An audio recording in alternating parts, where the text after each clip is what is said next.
Inabutan pa naming init na init ang mga estudyante ng Napnud Elementary School. Kada sa ilo namon, gapamaypay pa kami ka notebook namon, kay nabudlayan kami magsulat kay kainit, gabalas namon, katulot-tulot na balas naman sa namon. Pero half day na lang ang ganitong pagtitiis, bagay na noong nakarang linggo pa raw ipinatutupad.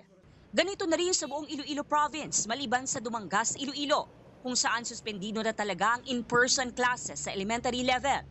Habang sa Iloilo City, epektibo ngayong araw hanggang bukas ang alternative delivery mode ng klase. May posibilidad ma-extend, no? Because ang concern tang kabataan. Sa Rojas City sa Capiz, sinuspindi rin ang in-person classes.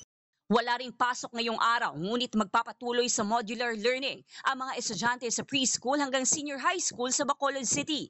Habang sa mga bayan ng Isabela, Ibimagalona, Hinubaan at mga lungsod ng Talisay, Bago at Silay sa Negros Occidental, wala ring pasok sa lahat ng level hanggang bukas. Ngayong araw, wala ring in-person classes sa buong lungsod ng Kabangkalan.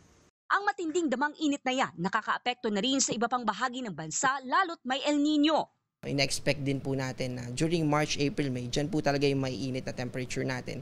With that, yung towards May, ay mas mag-increase pa po yung temperature natin and yung heat index. Tumaas ang heat index sa Tugigaraw, Cagayan, Dagupan at Northern Samar at binabantayan ng mga Pag-asa Station sa Katarman, Zamboanga Station, Apari at ang 2 Pag-asa Station sa Bicol.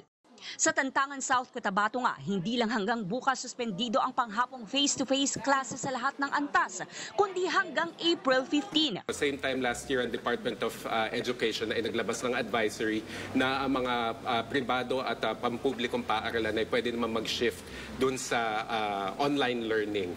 Mayroon ding kapangyarihan ng mga LGU na magkansela ng klase at mag-shift sa online classes.